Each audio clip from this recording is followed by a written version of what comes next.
They say the richest women have the easiest lives. They're wrong. Picture this. You're 7 months pregnant, standing in a ballroom with 1,000 people, watching your billionaire husband dance with his mistress to your wedding song. What do? Most women would scream, cry, make a scene. Catherine Morrison did something far more terrifying. She smiled, picked up her coat, and vanished. No goodbye, no explanation, no trace, just gone. Within 14 days, her husband lost everything. His $200 million deal collapsed. His company destroyed, his freedom gone. But all because one pregnant woman walked out of a gala without saying a single word. How did a silent departure destroy a billionaire overnight? What did Catherine know that gave her so much power? And most importantly, could you do what she did? Stay with me, because this story will change how you think about power, marriage, and the most dangerous weapon a woman possesses, her absence. Let's begin. They say you can pinpoint the exact moment a marriage dies. Mine died at 9:47 on a Saturday night in a ballroom full of 1,000 people while my husband danced with another woman to our wedding song. I stood alone by a marble pillar at the Lakeside Foundation Gala, my hand resting on my 7-month pregnant belly, watching Richard and Elise move as one across the dance floor. The Way You Look night played from the orchestra, the same song we'd chosen for our first dance 8 years ago. But Richard wasn't looking at me. He was looking at her. Elise Beaumont, 28 years old, marketing director at Morrison Development, my husband's mistress. Everyone knew. I could see it in the pitying glances from other guests, in the way conversations stopped when I approached, in the careful way people avoided mentioning Richard's name to my face. The pregnant wife was always the last to know, except I'd known for months. I'd documented everything. I'd planned everything. And tonight, I was executing the final phase of my escape. My reflection in the ballroom window showed a woman I barely recognized. Navy blue maternity dress. Conservative, expensive, forgettable. Richard's choice, not mine. 8 years ago, I wore red, bold colors, statement pieces. I was Catherine Ross, award-winning interior designer, owner of a thriving studio, daughter of an art teacher who believed homes should be full of light and life and color. Now I was Kate Morrison, gray, neutral, controlled, but not for much longer. Finally managed to get yourself pregnant. I turned to find Thomas Morrison, Richard's father, standing beside me with a crystal tumbler of scotch. 68 years old, Connecticut old money, a man who viewed people as assets on a balance sheet. About time you contributed something besides decoration to this family, he continued, his voice carrying the casual cruelty of someone who'd never been challenged. A Morrison heir, that's your value. Whoosh, something inside me went very still, very calm. Excuse me, I said quietly. Don't be sensitive, you know what I mean. This is good news, you've secured your position. I looked at him, really looked at him, and saw Richard's future. This cold, hollow man who'd driven his own wife away 26 years ago. Grace, Richard's sister, had told me the story in whispers. Their mother disappeared when Grace was 10, vanished completely, and Thomas had simply hired a nanny and moved on. My position, I repeated softly. Yes, I understand completely. I walked away, not running, not crying, just removing myself from the toxicity with quiet dignity. In the ladies' room, I stood at the mirror alone. For the first time in months, I really looked at myself. Who had I become? When had I stopped being Catherine and become Kate? When had I traded my bold reds for safe navy blues? When had I learned to make myself small enough to fit into Richard Morrison's perfectly controlled world? I pulled out my phone, not the iPhone Richard monitored, but the secure burner phone I'd purchased 3 months ago with cash. I opened the hidden folder of photos, my design awards, my studio opening night, wearing that red dress, confident and alive. My mother, who died 5 years ago, smiling at my college graduation. And one photo that made my throat tight, Richard and me on our wedding day. I'd looked genuinely happy then. He had too. I scrolled to a recent photo Richard had posted on Instagram, Him and Elise at a business dinner, her hand on his arm, both of them glowing. The caption, "Building the future." Our future. The one he'd decided didn't include me. I opened my messages and typed, "I'm ready." Jen's response came immediately. "Ready, ready? Or thinking about it ready?" Jen Palmer, my college roommate, family law attorney, the friend who'd been telling me to leave for 2 years. I typed, "I'm leaving tonight. Execute the plan." Three dots appeared, disappeared, appeared again. Then, oh my God, finally. "Okay, I'll call Daniel. Are you sure?" I looked at my reflection one more time. 7 months pregnant, 38 years old, standing in a bathroom at a charity gala, about to walk away from a billionaire husband and never look back. I'd never been more sure of anything. I typed, "Yes, I'm sure." The plan had started 3 months ago in Jen's law office downtown. I'd arrived crying, finally ready to admit what I'd known for years. My marriage was destroying me. "Kate, you need to leave him," Jen had said, passing me tissues across her desk. "He's cheating. He's financially abusive. He's isolating you from everyone who cares about you." "I can't. I'm pregnant. This baby, it's a miracle. We tried for so long. Maybe the baby will fix things." Jen had grabbed my hands. "Babies don't fix broken men. They just give broken men more people to break." "I need to try. Just, if it doesn't work, if I need to leave, will you help me?" "Of course, but we need to do this right. Disappear right.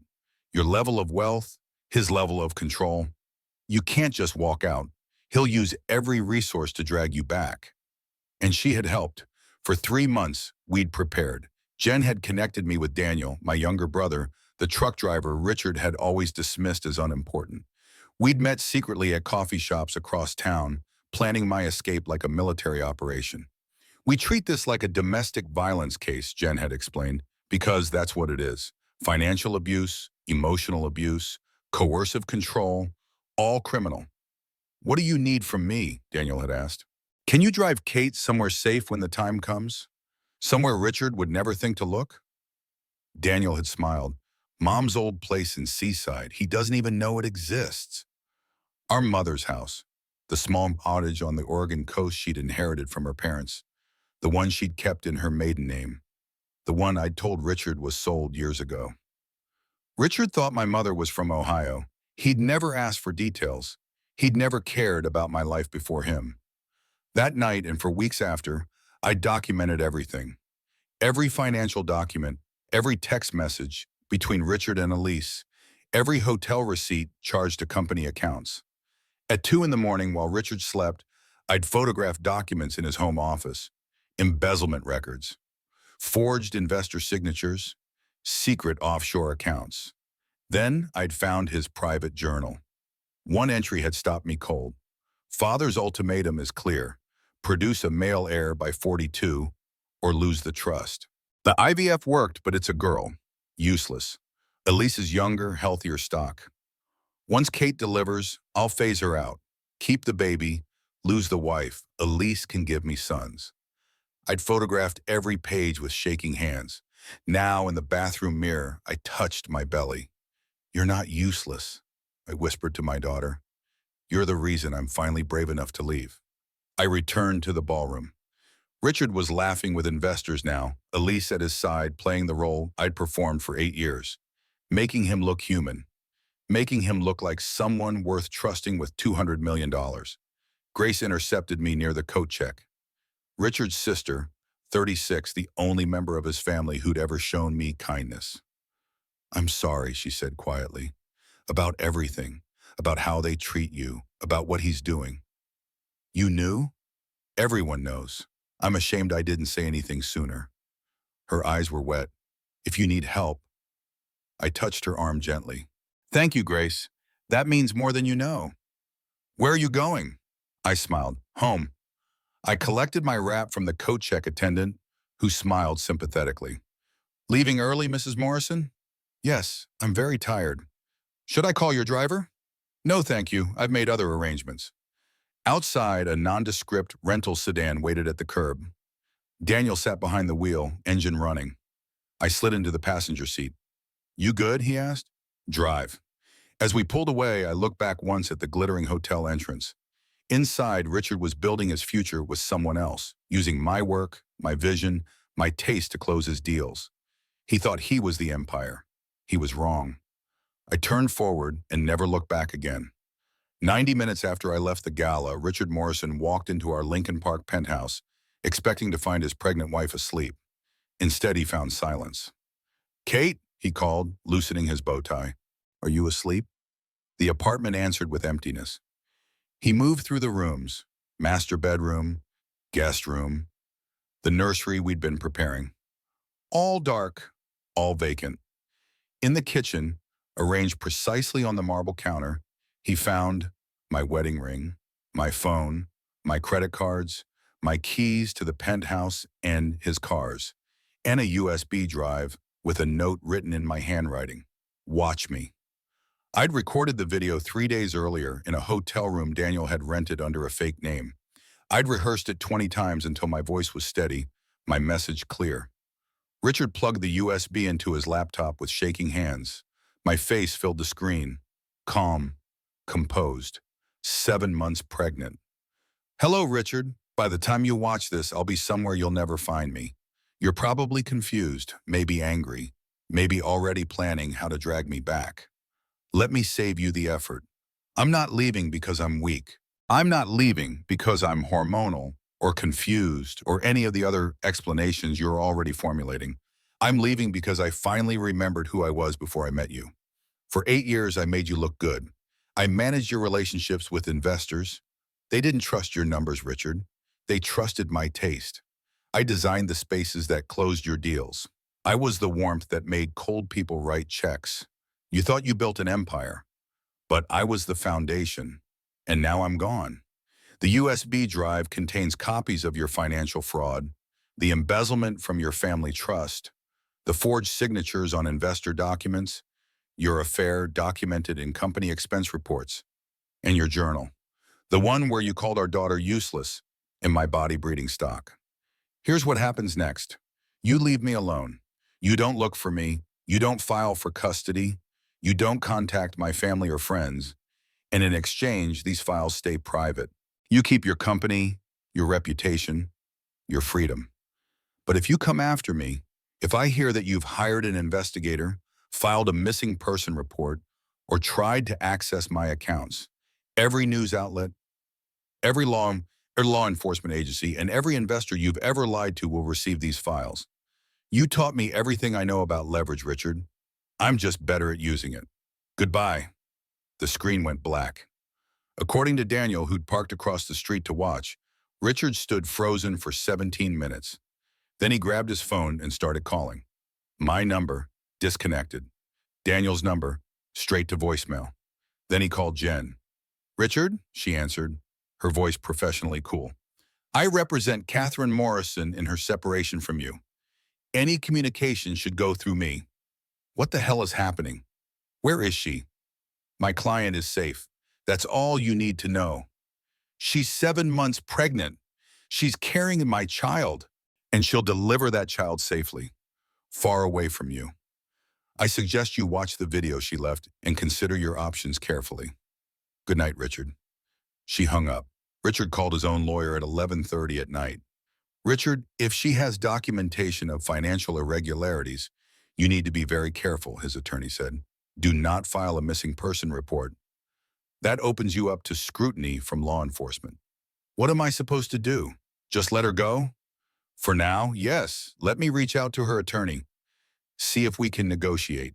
But there would be no negotiation. I'd made that clear. Richard stood alone in his luxury penthouse, 4,000 square feet of perfect design that I'd created, every room a testament to my talent. And for the first time in his life, he was completely powerless. We drove through the night, Daniel at the wheel, me in the passenger seat, watching Chicago disappear in the rearview mirror. We stopped once at a rest stop in Wisconsin, where I threw my old phone in a dumpster and activated the new one Jen had prepared. "How do you feel?" Daniel asked when we got back on the road. "Free." I touched my belly, scared, but mostly free. "He's going to lose his mind." "I know, that's the point." We drove west through Iowa, Nebraska, Wyoming. Daniel insisted on stopping every 2 hours so I could stretch my legs and use the bathroom.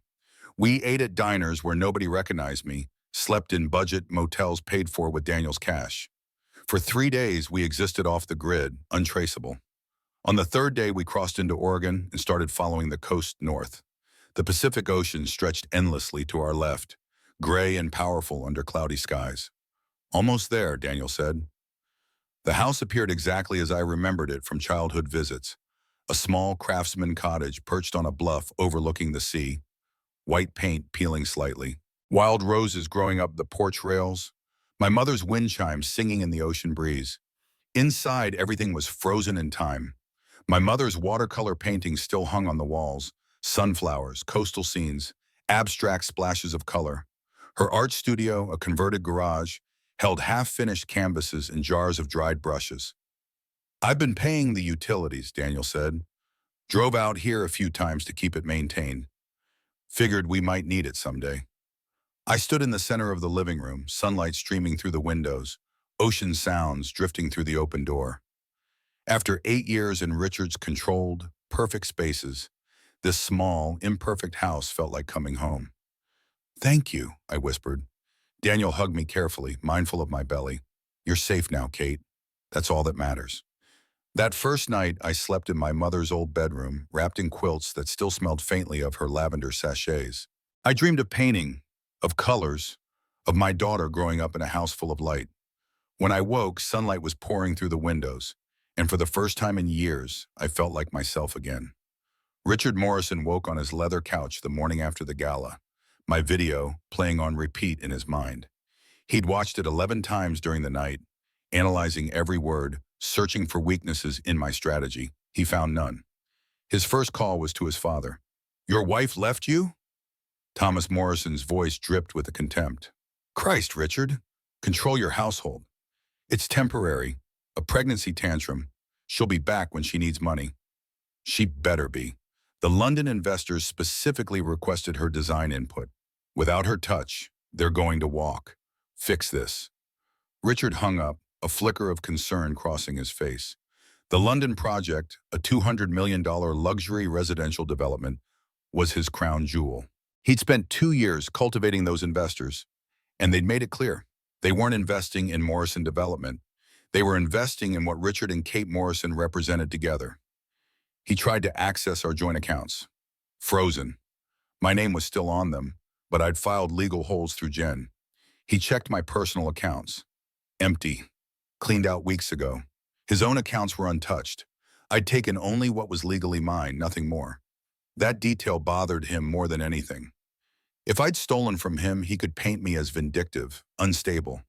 But I'd been precise, legal, unassailable. She planned this, he muttered to himself. For weeks. How did I not see it? Because you weren't looking, I imagined telling him. You haven't really looked at me in years. By midday, his phone was exploding with messages from investors. Is it true Kate left? We need to discuss the Greystone project. She was our point person. From his sister Grace. I heard, are you okay? Is Kate okay? From Elise, everyone's talking. Should I come over? He ignored most of them and called his lawyer again. Richard, I reached out to her attorney. They're not interested in negotiating. She wants a clean separation, and she's using the threat of those documents as leverage. What are my options? Legally, give her what she wants. The documents she has, if they're real, could destroy you. Wire fraud, embezzlement, investor fraud. You could face federal charges. So I'm just supposed to let her vanish with my daughter? Richard, if you fight this, if you try to find her or file for custody, she'll release those files. And then you won't just lose your daughter. You'll lose your freedom. Richard ended the call and threw his phone across the room. That evening, he attended a pre-scheduled investor dinner. Alone. Elise had wanted to come. He'd told her no. Too soon. Too obvious. The lead investor, a wealthy British developer named Malcolm Ashford, noticed immediately. Richard, where's Kate? We specifically wanted her insight on the London residential designs. She's indisposed. Pregnancy rest. Doctor's orders. Malcolm frowned. Pity. Her eye for livable luxury is what sold us on the project. Your numbers are impressive, Richard. But numbers don't make a home. Kate understands that. She understands how people want to live. Richard forced a smile, but inside he was fracturing. Without me, he was just numbers and charm. And charm alone didn't close $200 million deals. By day 2, Richard was spiraling. He hadn't slept. He'd watched my video so many times he could recite it. He kept noticing details he'd missed. The window behind me showing gray skies and ocean. Pacific Northwest, probably. Oregon or Washington. He called a private investigator. Mr. Reed, Morrison, if your wife is as intelligent as you say, she'll have used cash, burner phones, maybe a professional disappearance service. This could take weeks to track her down. I don't have weeks. Find her. It'll be expensive. I don't care. Find my wife. But the investigator found nothing. I disappeared completely. No credit card transactions, no phone pings, no digital footprint. It was as if I'd ceased to exist. On day 3, a gossip blog published, Billionaire's pregnant wife missing after charity gala. Sources say she left voluntarily. Richard's PR team released a statement. Catherine Morrison is taking private time for her health and the health of her baby. The Morrison family requests privacy. But social media had already made its judgment. Good for her. Leave the billionaire. He was cheating with that Elise woman. Everyone knew. Pregnant women don't just leave unless something is very wrong. Public opinion crystallized instantly. I was the sympathetic victim. He was the villain. Everything Richard had built, his reputation as a family man, his image as a devoted husband, crumbled in less than 72 hours. On day 4, Elise confronted him. Everyone's asking me if we're together. What do I say? Tell them it's none of their business. Richard, I left my last relationship for you. You said once Kate was out of the picture. Kate is out of the picture, he shouted. But I can't exactly parade you around while my pregnant wife is missing, can I? Elise's face crumpled. So I'm just, what, a secret still? Until this blows over, yes. And when does it blow over? I don't know, she left crying. Richard didn't follow her. He sat alone in his office, surrounded by photographs of himself and me at charity events, galas, investor dinners. In every photo, I was smiling, playing my role perfectly, making him look human, making him look like someone worth trusting. He'd taken it all for granted. He'd assumed I would always be there, always performing, always making him shine. Now he was just a man alone in an office, realizing too late that he'd thrown away the only thing that made him whole. On day 5, everything accelerated.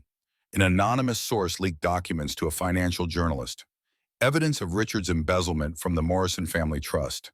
He'd been skimming money for months to fund the London expansion, forging his father's signature on transfer documents. The article published that afternoon. Morrison Development under investigation. Founder allegedly embezzled millions from family trust. Thomas Morrison called apoplectic. You stole from the family to fund your London vanity project? It's a loan. I was going to pay it back. With what?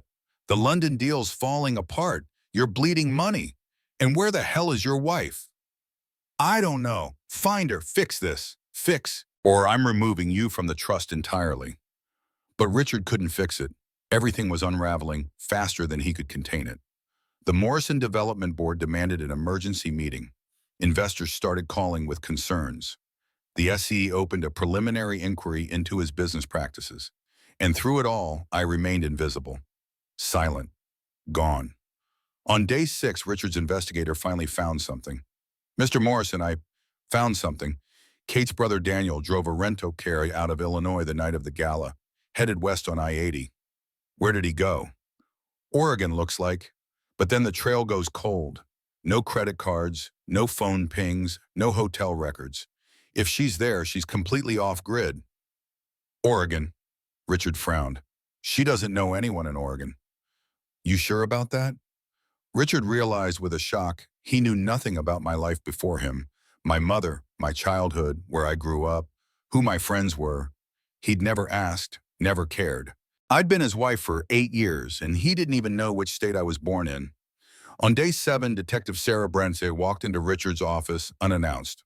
She was in her late 40s, with sharp eyes and the comfortable authority of someone who'd seen it all. She sat down across from Richard without waiting for an invitation. Mr. Morrison, I'm Detective Sarah Brennan, Chicago PD. I'm here about your wife, Catherine. Richard's blood ran cold. I haven't filed a missing person report. My wife left voluntarily. It's a private matter. I'm aware. That's actually why I'm here. We received an anonymous tip that Mrs. Morrison may have left due to domestic abuse. That's absurd. I never touched her. Brennan's expression didn't change. I didn't say physical abuse, Mr. Morrison. Coercive control, financial abuse, emotional manipulation, those are crimes too. Based on what we've seen, there's enough to open an investigation. Who sent you? Was it Kate? Is she trying to destroy me? Your wife hasn't contacted us, but others have. Friends, family members, people concerned for her safety. So I'm here to ask, where is she? I don't know. Do you want to find her? Richard paused. Of course I do. She's my wife. She's carrying my child. Brennan leaned forward. Then I suggest you leave her alone, because if you use your resources to hunt her down, if you file for custody, if you try to control her from a distance, I'll be watching. And every financial irregularity, every forged document, every shady deal you've ever made, I'll find it. Are you threatening me? I'm giving you a choice. Let her go or lose everything. She stood, placed her card on his desk, and walked out. Richard stared at the card for a long time. Then he crumpled it, then smoothed it out again. For the first time in his life, Richard Morrison understood what it felt like to be powerless. While Richard's world collapsed in Chicago, I was rebuilding mine in Oregon. The first week was about rest, about breathing, about remembering what it felt like to exist without constantly monitoring someone else's mood, anticipating someone else's needs, making myself small enough to avoid someone else's anger. I spent hours in my mother's art studio, surrounded by her unfinished paintings. One canvas caught my attention, sunflowers, half-painted, waiting for someone to complete them. I picked up a brush, dipped it in yellow paint, hesitated. 8 years ago, I'd been fearless with color, bold, confident. Somewhere along the way, Richard had convinced me that my taste was too bright, too bold, too much. He preferred gray, neutral, controlled. I'd become gray, too. I touched brush to canvas and finished my mother's sunflowers. Bright, bold, unapologetic. The baby kicked. You like that? I said to my belly. Mama's remembering how to be colorful. Daniel stayed for the first week, making sure I was settled, that I had everything I needed. Then he returned to his regular truck, driving routes, checking in daily via encrypted messages. Jen called frequently via secure video. Richard's lawyer reached out, she said during one call. They want to negotiate. What are they offering? They'll agree to the separation if you return certain documents and sign a non-disclosure agreement. No, Kate, they're offering $5 million. I don't want his money. I want him to leave me alone. Then we hold firm. The files are your leverage. As long as he doesn't know what you'll do with them, he can't risk aggressive action. Good, let him sweat. But I wasn't cruel enough to enlarge Richard's suffering. I just wanted freedom and safety, and the chance to raise my daughter away from the Morrison family's toxicity. 10 days after the gala, my phone rang. Unknown number. I almost didn't answer. Kate, please don't hang up. Grace, Richard's sister. How did you get this number? Jen gave it to me. She vouched for me. Kate, I need to tell you something about Richard, about my family.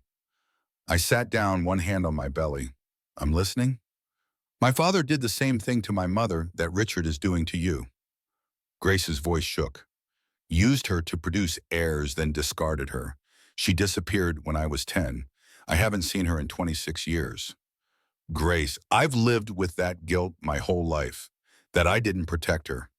I won't make that mistake again. She took a deep breath. I have documents. Proof of father's financial control over Richard. Proof that Richard is embezzling from the family trust to fund the London expansion. I've been collecting evidence for years, waiting for the right moment. This is it. Why are you doing this? Because you're the first person who was ever kind to me in that family. And because I don't want your daughter to grow up without a mother like I did. Use what I give you. Burn it all down. We talked for an hour. Grace sent encrypted files, years of documentation, bank transfers, forged signatures, evidence that the Morrison family's dysfunction went back decades. Thank you, I said finally, for choosing truth over loyalty. Thank you for showing me what courage looks like. After we hung up, I forwarded everything to Jen with a simple message. When the time is right, release these to the press. The days settled into a rhythm. I woke with the sunrise, walked along the beach, painted in my mother's studio. I read books about childbirth and parenting. I prepared the small second bedroom as a nursery, painting the walls a soft yellow, hanging my mother's watercolors above the crib. One afternoon, I stood in front of the bathroom mirror, the mirror technique that had helped me see clearly that night at the gala. 7 months pregnant. 38 years old, no makeup, hair in a messy bun, wearing paint-stained overalls. I looked happy. When was the last time I'd looked happy? We're going to be okay, I told my reflection. Told my daughter. Better than okay. We're going to be free. On day 14 after the gala, everything exploded. Grace held a press conference. I watched it live on TV, Daniel sitting beside me on the couch. I'm Grace Morrison, Richard Morrison's sister, she said, facing dozens of cameras. I'm here today to set the record straight about my brother and his missing wife. Catherine Morrison isn't missing. She's safe. She left a toxic, controlling marriage. And I don't blame her. My brother is currently under investigation for embezzling from our family trust. He forged investor signatures. He used company funds for personal expenses, including his affair with an employee. Kate didn't abandon him. She escaped him. And I'm helping her because I watched my father do the same thing to my mother 26 years ago. The Morrison men see women as breeding stock and status symbols. It ends now. She released documents to the press, everything Grace had collected, plus what I'd provided. The media explosion was instantaneous. Within hours, Morrison Development's board demanded Richard's resignation. The London investors officially withdrew their $200 million commitment. The SEC opened a formal investigation. Thomas Morrison publicly disowned his son, and Elise released a statement through her lawyer. I was misled by Richard Morrison about the status of his marriage and his financial situation. I have fully cooperated with investigators. Even his mistress had abandoned him. 14 days after I vanished from the gala, Richard Morrison was arrested at his penthouse. Wire fraud, embezzlement, investor fraud. I watched the news footage of him being let out in handcuffs, cameras flashing, reporters shouting questions. How do you feel? Daniel asked quietly. I touched my belly where my daughter was kicking. Sad, for the man he could have been, but not sad enough to regret leaving. Good, that's healthy. Will you do me a favor? Tell Jen to send Richard's lawyer a message. Tell him I hope he uses his time in prison to become the man he pretended to be. Daniel nodded. You're more generous than he deserves. Maybe, but I don't want to be the kind of person who celebrates someone else's destruction. I just want to be free. And I was, completely, finally, free. 8 weeks after the gala, at 3:17 in the morning, Clara Rose Morrison, soon to be Clara Rose Ross, entered the world. The labor was long, 12 hours of increasing intensity in a small hospital in Seaside, Oregon. Daniel held one hand, Jen held the other. A kind nurse named Ruth, who reminded me of my mother, coached me through each contraction. You're doing beautifully, Ruth said. Your daughter is almost here. When Clara finally arrived, slippery and screaming and perfect, I cried so hard I couldn't see her clearly. She's perfect, Ruth said, placing Clara on my chest. 8 pounds, 2 ounces, healthy and strong. I looked down at my daughter, dark hair, my nose, eyes that would probably be brown like mine. She stopped crying when she felt my heartbeat, her tiny hand curling around my finger. Hi, baby girl, I whispered. I'm your mama. You're safe, you're loved, and you're free. Daniel stood at the foot of the bed, crying openly. Jen wiped her eyes with a tissue. She's beautiful, Kate, Jen said. She is, I agreed. She really is. That first night, alone with Clara in the recovery room, I watched dawn light creep across the ocean through the window. Clara slept in my arms, her breathing soft and steady. Your daddy isn't a bad man, I told her quietly. He's just broken. And broken people break other people. I stayed too long hoping I could fix him. But you can't fix someone who doesn't want to be fixed. What I can do is make sure you grow up knowing you're whole. You don't need anyone to complete you. You're already complete. Clara yawned. I laughed. You're right, that's too heavy for day one. How about this? I love you, more than anything. And I'm going to spend every day showing you what love actually looks like. 3 days after Clara's birth, Jen brought me a letter. It had arrived at her office, forwarded from Richard's lawyer. It's from him, Jen said. You don't have to read it. I want to. I opened it while Clara slept in the bassinet beside my bed. Richard's handwriting, usually so confident, looked shaky. Kate, I'm writing this from a jail cell. My lawyer says I'll probably serve 4 to 6 years if I take the plea deal. Longer if I fight and lose. I'm not writing to ask for forgiveness. I don't deserve it. I'm writing because my court-mandated therapist says I need to take accountability. So here it is. You were right about everything. I used you. I saw you as a tool, not a person. I took credit for your work. I isolated you from your friends and family. I made you small so I could feel big. The worst part, I told myself I loved you. I believed it, but I didn't love you. I loved what you did for me. There's a difference. I'm only now understanding that. You asked me once why I married you. I told you it was because you made me a better man. That was a lie. I married you because you made me look like a better man, and when I couldn't see the difference anymore, I threw you away. I destroyed the best thing in my life because I'm fundamentally hollow. All structure, no soul. Isn't that what that British investor said? I don't expect you to respond. I don't expect anything. I just wanted you to know you won. Not because you destroyed me. I destroyed myself. You just refused to go down with me. I hope our daughter never knows what a fool her father was. Richard has read it twice, then folded it and placed it in a drawer. How do you feel? Jen asked. For him, for the man he could have been, but not sad enough to regret leaving. Good, that's healthy. I looked at Clara, sleeping peacefully. Send his lawyer a message. Tell Richard I hope he uses his time in prison to become the man he pretended to be. And tell him that when Clara's old enough to ask about him, I'll tell her the truth. He wasn't a villain. He was just empty. And that's sadder than any monster. The first 6 months of Clara's life passed in a blur of sleepless nights and quiet joy. I'd forgotten what it felt like to make my own decisions, to live without someone scrutinizing every choice, to simply be. Daniel visited every few weeks between trucking routes, bringing supplies and terrible dad jokes. Jen flew out monthly, combining the work trips with visits to her favorite niece. Grace sent packages, beautiful children's books, soft blankets, a handwritten note that said simply, "Thank you for saving yourself." I didn't hear from Richard again. According to Jen, he'd taken the plea deal, 4 years for fraud and embezzlement, with possibility of parole after 2. I felt nothing when she told me. No satisfaction, no vindication, just a quiet sense of closure. He's not requesting visitation rights, Jen added. His lawyer says he wants Clara to grow up without his influence. He's actually being selfless for once.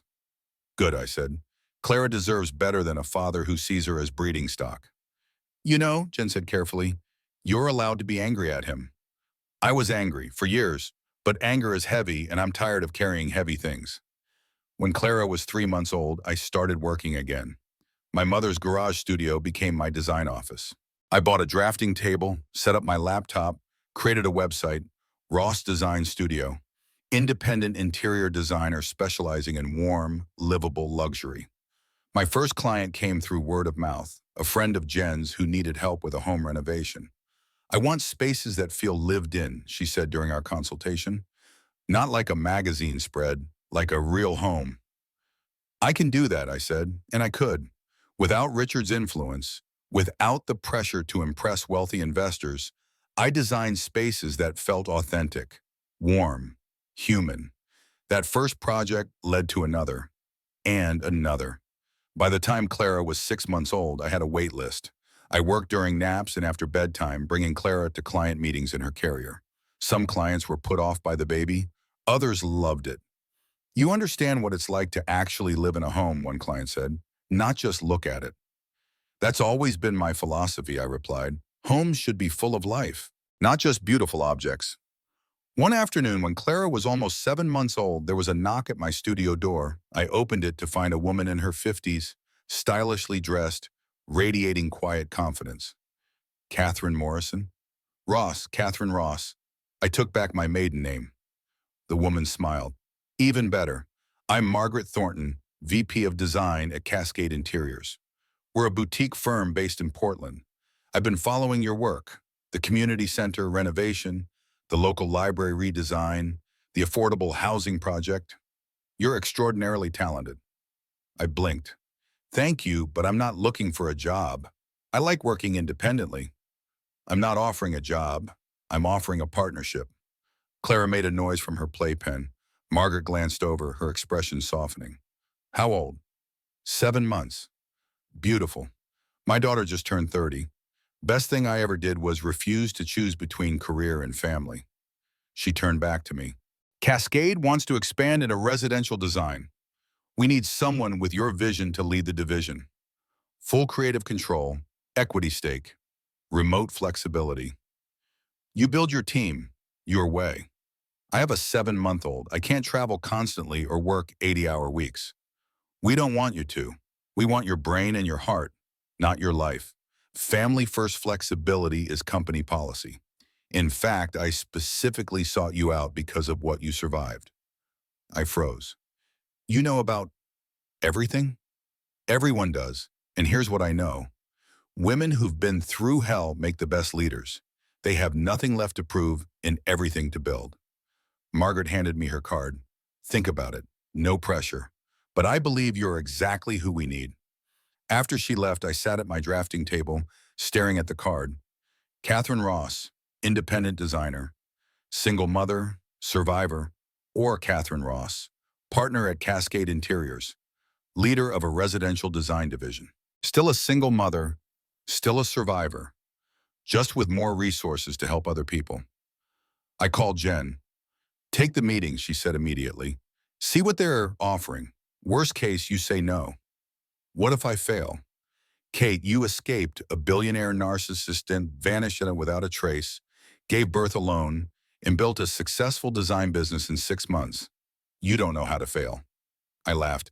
When did you become such a motivational speaker? When my best friend became a badass. 2 weeks later, I drove to Portland for a formal meeting with Cascade's executive team. Clara came with me, naturally. Daniel had offered to babysit, but I'd refused. They need to know I'm a package deal, I'd said. If they can't handle a baby in the meeting, they're not the right fit. Margaret met us in the lobby. Clara? She's even more beautiful in person. She didn't ask to hold her, didn't make cooing noises, just smiled and led us to the conference room. 3 other executives waited, the CEO, the CFO, and the director of operations. All women, all around my age or older. Catherine, the CEO said, we've reviewed your portfolio extensively. Your work is exceptional, but more importantly, your story is important. I tensed. My story? Women leaving abusive relationships often lose everything. Their homes, their careers, their financial independence. You proved that's not inevitable, and we want to help you prove it on a larger scale. The CFO leaned forward. We're proposing that 20% of your division's profits go to a fund supporting women rebuilding their careers after leaving domestic violence situations. Training programs, scholarships, business startup grants. I looked down at Clara, who was chewing on her teething ring, oblivious to the fact that her mother's life was about to change again. I have one condition, I said finally. I choose my team, and I only hire people who've been underestimated. Margaret smiled. Deal. Welcome to Cascade, Kate. Over the next 6 months, I built something I'd never had with Richard, a real partnership. Margaret became my mentor, teaching me how to lead without controlling, how to build a team that functioned through collaboration instead of fear. I hired slowly, carefully, looking for talent that had been overlooked by traditional firms. My first hire was Sarah, a 52-year-old designer who had left the industry 15 years earlier to raise her kids. Her portfolio was dated but brilliant. "I can't believe anyone wants to hire me," she said during our interview. "I'm so out of touch." "You understand how families actually live," I replied. "That's never out of touch." My second hire was Marcus, a young black designer who'd been passed over for promotions at 3 major firms despite being more talented than his peers. "I'm tired of making other people look good," he said bluntly. "Then don't. Make yourself look good. And help me build something where talent matters more than connections." By the time Clara turned 1, my division had 15 employees, 75 active clients, and a reputation for designing spaces that felt like homes instead of showrooms. We worked remotely when possible. We held meetings during school hours. We had a company daycare, and we made it clear. Family came first. Always. "You're building what Richard should have built," Jen said during one visit. "A company with a soul." "I'm building what my mother would have built," I corrected, "if she'd had the chance." Clara's first birthday party was small. Just me, Daniel, Jibby, Jen, Grace, and a few local friends I'd made. We ate cake in my mother's backyard, Clara smashing her slice with delighted laughter. "Make a wish for her," Jen said. I looked at my daughter, healthy, happy, loved, growing up in a house full of color and light and freedom. "I don't need to," I said. "Everything I wished for already came true." That night, after everyone left, I sat in my studio with Clara sleeping in my arms. The sun was setting over the ocean, painting the sky in shades of orange and pink. My phone buzzed, an email from an unfamiliar address. I almost deleted it. Then I saw the subject line, "From Richard." My finger hovered over the delete button. Then I opened it. "Kate, my lawyer probably shouldn't be forwarding this, but I asked him to make an exception. I'm writing from prison. I've served 8 months of my 4-year sentence. I spend most of my time in therapy, trying to understand how I became the man I became. My therapist asks me to identify moments of choice, times when I could have chosen differently. There are hundreds, thousands. Every time I dismissed your opinion, every time I took credit for your work, every time I chose my ego over your humanity. I don't expect forgiveness. I don't deserve contact with you or Clara. I'm writing because my therapist says I need to acknowledge what I lost, not just what I did wrong. I lost the only person who ever truly saw me and loved me anyway. I lost the chance to be a father. I lost the possibility of being better than my father, better than the hollow men my family produces. Mostly I lost you. And I'm beginning to understand that you were the only real thing I ever had. I know Clara's birthday was yesterday. I hope she's happy. I hope she never knows my name. I hope she grows up to be exactly like you. Strong and kind and brave enough to walk away from anything that makes her smaller. I won't write again. This isn't about seeking absolution. It's about finally, after 42 years, telling the complete truth. I loved you. Not the way I claimed, not the way you deserved, but in the only way I was capable of at the time. And now, in this cell, learning to be a better man than I was, I understand what love actually is. It's not ownership. It's not control. It's not using someone to fill your emptiness. It's setting them free. So that's what I'm doing, officially, completely. I'm setting you free. Be happy, Kate. Teach our daughter to be happy. And maybe someday, when she's old enough to understand, tell her that her father tried to become better. Even if he failed at everything else, he tried to get that part right.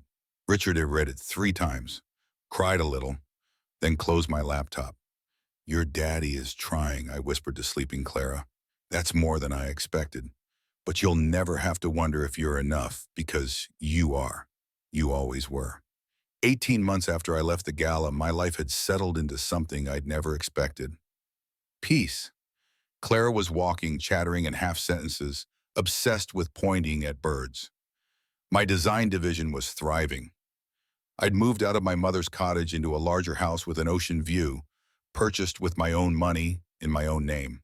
I'd started dating casually, nothing serious, just remembering what it felt like to be seen as Catherine, not as Richard Morrison's wife or Clara's mother.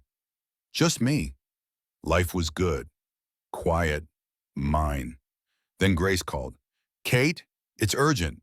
Can you talk? I put Clara in her playpen with toys. What's wrong? It's father, Thomas Morrison. He had a stroke 3 days ago. The doctors say he won't recover. He's dying. I'm sorry, Grace. I know that's complicated. That's not why I'm calling. She paused. He's asking for you. What? He's been asking for you for 2 days. Keeps saying your name. The nurses thought he was confused, but I realized he wants to talk to you before he dies. Grace, I left that family. I'm not going back. I know, but Kate, I think he wants to apologize. And I know you don't owe him anything, but I also know you, and I know you'll regret it if you don't at least hear what he has to say. I closed my eyes. Thomas Morrison. The man who'd called me decorative, who'd said my value was producing an heir, who'd treated his own wife so badly she disappeared for 26 years. Where is he? Northwestern Memorial, ICU. I'll make sure you can visit with wish running into other family. Give me 2 days to arrange childcare. 3 days later, I stood outside Thomas Morrison's hospital room, my heart pounding. Grace waited in the hallway. Thank you for coming. I'm not sure why I'm here. Because you're a better person than any of us deserved. I pushed open the door. Thomas lay in the hospital bed, smaller than I remembered. 88 years old now, tubes and wires connecting him to machines that beeped steadily. His eyes opened when I entered. Catherine. His voice was barely a whisper. I'm here. I wronged you. Each word seemed to cost him. Treated you like property, like breeding stock, like my father treated my mother, like I taught Richard to treat you. Yes, I said simply. Ed, you did. I destroyed my family, my wife, my son, very nearly destroyed you. He coughed weakly. Spent my whole life building an empire. But empires built on cruelty don't last. They just create rubble. Why did you want to see me? To apologize. To tell you that you were right to leave. That your daughter is lucky to have a mother brave enough to run. His eyes were wet. My wife ran too. I spent 26 years telling myself she was weak. But she wasn't. She was strong, like you. I stood there watching this old man face his mortality and his mistakes. Do you know where she is? Your wife? No, I destroyed that bridge. Some things can't be fixed. Some things can't, I agreed, but some things can be learned from. Will you tell Claire about me? I'll tell her the truth, that her grandfather was a complicated man who hurt people, including her father. But at the very end, he tried to take responsibility. That's more than nothing. It's less than I owe, but thank you. I turned to leave. Catherine? I looked back. You were the best thing that ever happened to our family. We were too blind to see it. I know, I said quietly, but I see it now, and that's enough. I walked out. Grace was waiting. How do you feel? Tired, but lighter. Thomas Morrison died 3 days later. I didn't attend the funeral, but I sent flowers with a card. You tried at the end, that matters. When Clara was 2.5, we took our first trip back to Chicago, not to see Richard's family, not to revisit the past, but because I'd been invited to speak at a design conference about creating spaces for trauma survivors. You don't have to do this, Jen said, meeting us at the airport. I want to, not for me, for everyone still trapped in situations like I was. The conference was at the Lakeside Hotel, the same hotel where I'd vanished from the gala 3 years earlier. I stood in the lobby, Clara's hand in mine, looking at the ballroom entrance. The last time I'd been here, I was 7 months pregnant, trapped in a navy dress, watching my husband dance with his mistress. Now I was wearing red, bright, bold, unapologetic red. Clara wore yellow. We were a riot of color in a sea of neutrals. Pretty, Clara said, pointing at the chandelier. Very pretty. Come on, baby. Mama has to work. My presentation was scheduled for 2 in the afternoon. The room was packed. 200 designers, architects, survivors. I stood at the podium, Clara coloring quietly in the front row with Jen. My name is Catherine Ross, I began. 3 years ago, I was Catherine Morrison, wife of a billionaire, living in a penthouse, attending galas, and absolutely miserable. I spent 8 years in a marriage where I was valued for what I produced, not who I was. I made my husband look good. I designed spaces that closed his deals. I performed the role of devoted wife while he systematically erased everything that made me myself. And then one night at a gala in this very hotel, I watched him dance with his mistress to our wedding song. And something inside me just clicked. I didn't make a scene. I didn't confront him. I just left, silently, completely. And that silence saved my life. I told them about the planning, the documentation, the strategic disappearing. I told them about giving birth alone in Oregon, about rebuilding my career from my mother's garage, about learning to be whole again. Leaving isn't weakness, I said. Leaving is the bravest thing you can do. And if you're in a situation where you need to leave, financially, emotionally, physically, please know you are not alone. You are not trapped. You are strong enough to walk away. And on the other side of that door is a life where you get to be yourself again. Colorful, loud, unapologetic, free. The room erupted in applause. Afterward, dozens of people approached me. Survivors sharing their stories. Designers asking how they could create spaces that prioritized healing over aesthetics. Women thanking me for showing them it was possible to rebuild. One woman around my age grabbed my hands. "I left 3 months ago," she said, crying. "I have nothing. No dia wild child, no money, why, living with my sister. But I'm free. And hearing you talk, seeing what you built, I know I can do this." "You can," I said firmly, "and you will, one day at a time." That night, Jen and I sat in my old favorite coffee shop in Lincoln Park, the one I used to visit alone before Richard decided my schedule for me. "You know what's funny?" I said, watching Clara play with her stuffed rabbit. "I spent 8 years thinking I needed Richard's money, his status, his name to matter. But I mattered the whole time. I just couldn't see it. He couldn't see it either. That was his loss. Do you think he's different now? After prison?" Jen considered. "Does it matter?" "No, not to me, but I hope for Clara's sake he figured something out." "You'd let him meet her? Eventually?" I watched Clara laugh at her toy. "If he proves he's changed, really changed, not for me, but she deserves the chance to know her father if he becomes someone worth knowing." "You're more forgiving than I'd be." "I'm not forgiving. I'm just not carrying hate anymore. It's too heavy." Before leaving Chicago, I did one more thing. I drove to Richard's old penthouse building. Not to go inside, just to stand across the street and look up. 4,000 square feet of perfection. Every room designed by me. Every detail chosen to make Richard look sophisticated, cultured, human. I'd poured my heart into that space, and I'd left it behind without a second thought. "That's where we used to live," I told Clara, pointing up. "Big," she observed. "Very big. But not a home. Just a building full of expensive things." "Our house better?" I laughed. "Our house is much better. Our house has colors and sunshine and your toys everywhere. Our house is messy and lived in and real." "I like real."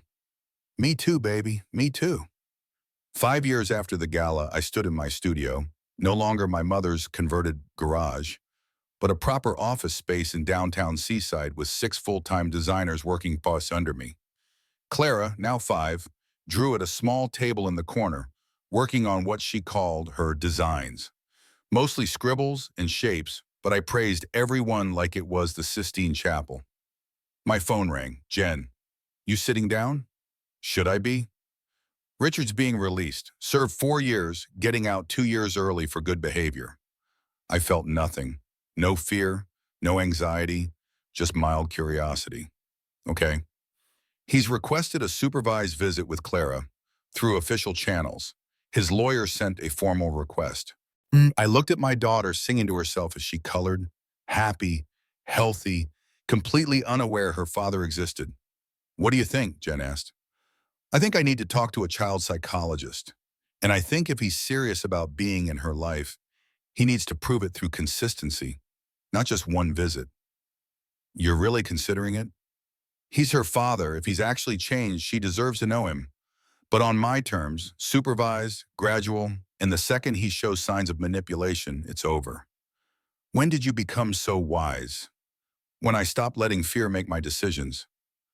3 months later, Richard Morrison sat across from me in a family counseling office, a therapist between us. He looked different, older, thinner. His expensive suit was gone, replaced by simple jeans and a sweater. His hair was graying, but mostly his eyes were different, less sharp, less calculated, more human. "Thank you for agreeing to this," he said quietly. "I'm not doing this for you. I'm doing it for Clara. She deserves the chance to know her father if you've actually become someone worth knowing." "I understand." The therapist, Dr. Margaret Hale, leaned forward. "Richard, you've been in intensive therapy for 4 years. Can you tell Catherine what you've learned?" Richard took a breath. "I learned that I built my entire identity on being better than other people. Richer, more successful, more powerful. And when you're competing constantly, everyone becomes a tool, including the people you're supposed to love. I treated Kate like an employee, a particularly valuable employee, but still, someone whose job was making me look good.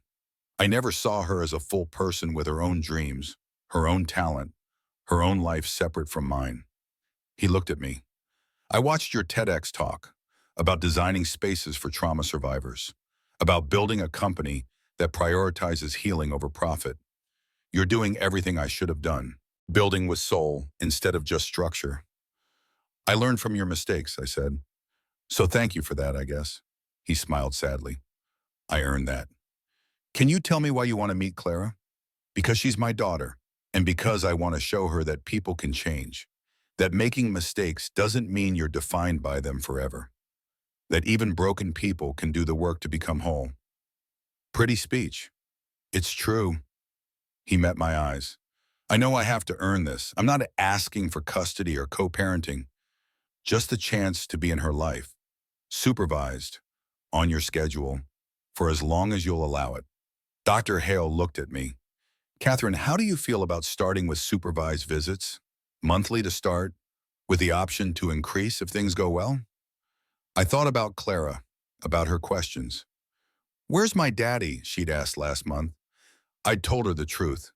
"Your daddy made some mistakes and had to go away to learn to be better. When he's ready, you'll meet him. What if I don't like him? Then you don't have to see him. You always have a choice, baby." Now, looking at Richard, I saw something I'd never seen before. Genuine humility. "Monthly supervised visits," I said. 1 hour in this office. If you miss one visit or show up late, we're done. If you criticize me or try to manipulate Clara, we're done. If you make her feel guilty about anything, we're done. Understood?" "Understood. Thank you, Kate." "Don't thank me. Prove you deserve this." The first visit happened 2 weeks later. Clara was nervous, clutching her stuffed rabbit. I held her hand as we walked into the counseling office where Richard waited. He knelt down to her level, didn't reach out to touch her, just smiled gently. "Hi, Clara. I'm Richard, your dad." Clara looked at me. I nodded encouragement. "Hi," she said quietly. "I brought you something." He held out a children's book. "Your mom told Dr. Hell you like stories about birds." Clara's eyes widened. She took the book, looked at the cover. "Owls. I thought you might like owls. They're very wise birds." "I'm wise too. Mama says so."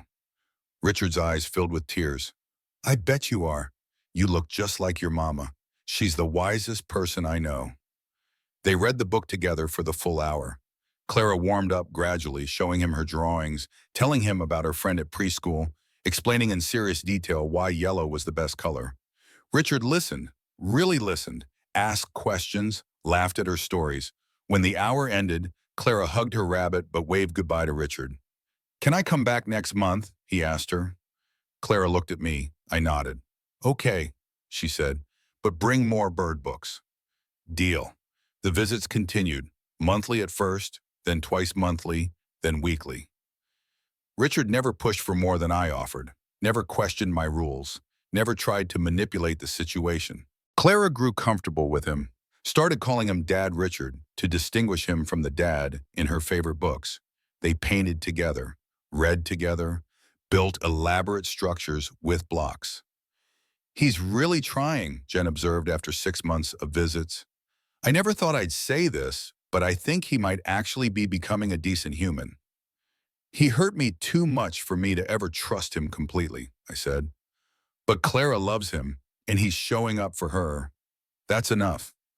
When Clara was 7, she asked the question I'd been dreading. Mama, why didn't you and Dad Richard live together when I was born? We were painting in my studio. Clara had her own easel now, creating abstract pieces that were actually quite good. I put down my brush and knelt beside her. Because Dad Richard was mean to me. Not hitting mean, but he said mean things and made me feel small. So I left, to keep us both safe. Is he still mean? No, he learned to be kind. But it took him a long time. Why was he mean before? Because he was hurt inside. And sometimes hurt people hurt other people. But the good news is hurt people can also heal. Your dad healed, and now he's kind. Clara considered this seriously. I'm glad you left. Our house is better.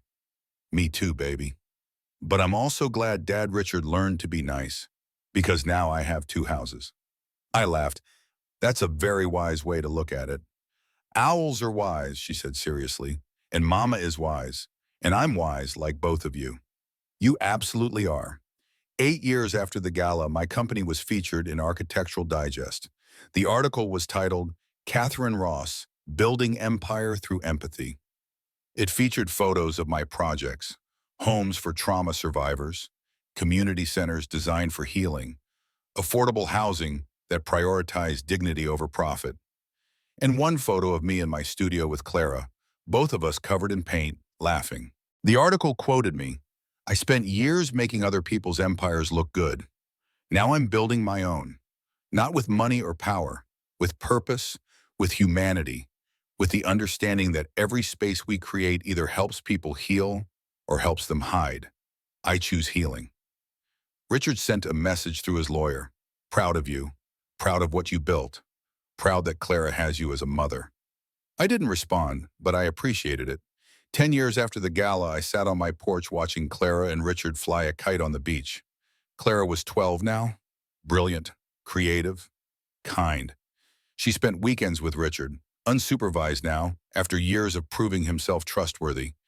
They had a good relationship, not perfect, but healthy. Jen sat beside me, both of us drinking coffee in the morning sun. You did it, she said. Did what? Everything. You escaped. You survived. You built a life. You even managed co-parenting with a reformed narcissist. You're kind of amazing. I laughed. I'm not amazing, I'm just stubborn. I refuse to let Richard Morrison define my story. That's what makes you amazing. Down on the beach, Clara squealed as the kite soared higher. Richard smiled, genuine, unguarded, the smile of a man who'd learned what actually mattered. You know what the best part is? I said. What? He didn't destroy me, he tried. For 8 years, he tried to make me small, controllable, his. But I was always myself, I just forgot for a while. And when I remembered, when I walked out of that gala without a word, I took back every piece of me he'd tried to erase. To silent departures, Jen said, raising her coffee cup. To silent departures, I agreed. And the lives we built after. We sat in comfortable silence, watching kites dance in the ocean breeze, proof that sometimes the bravest thing you can do is simply walk away and build something better in the space you create by leaving. 15 years after the gala, I attended another charity event, not in Chicago, in Portland, a fundraiser for domestic violence survivors. I wore red, bright, bold, unapologetic red, the same shade I'd worn to my design studio opening 23 years ago, before Richard Morrison convinced me gray was more sophisticated. Clara, 17 now, attended with me. She wore yellow. We were a riot of color in a sea of neutrals. Nervous, Joyce asked? No, not anymore. I was keynote speaker.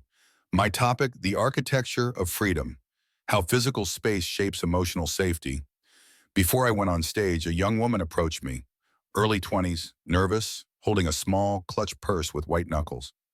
Ms. Ross, I'm sorry to bother you. I needed to tell you. Your story saved my life.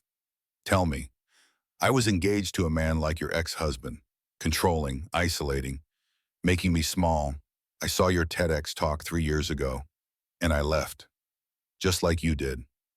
Packed a bag and left. How are you now? Happy? I'm in grad school. Design, actually. Because of you. I want to create spaces that help people heal. I hugged her. You're going to do amazing things. So are you. You already are. After she walked away, Clara touched my arm. Does it ever stop, people thanking you? I hope not, because it means people are still leaving, still choosing themselves, still building lives on the other side of their silent departures. You're pretty cool, Mom. You're cooler. You got my strength without having to learn it through suffering. That's exactly what I wanted for you. I stepped onto the stage. 200 faces looked back at me.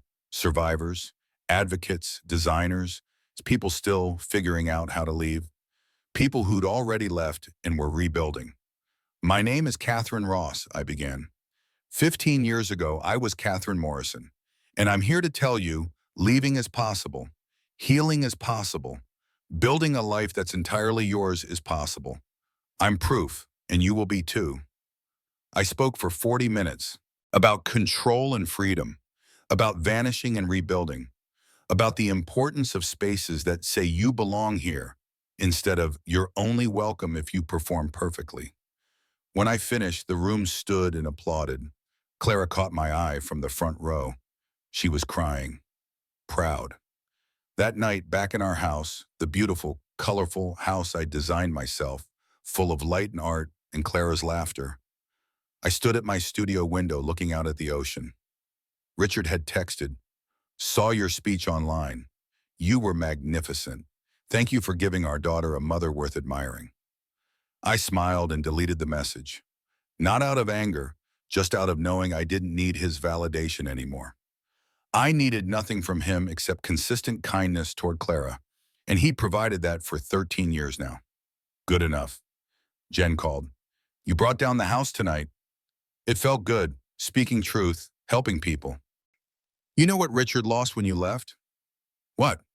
Everything, but not because you destroyed him, because he'd built his entire empire on your foundation. And when you removed yourself, he had nothing left to stand on. He has Clara, and he has himself. Finally, that's something. You're too generous. I'm exactly generous enough. I don't forgive him, I don't trust him, but I don't hate him either.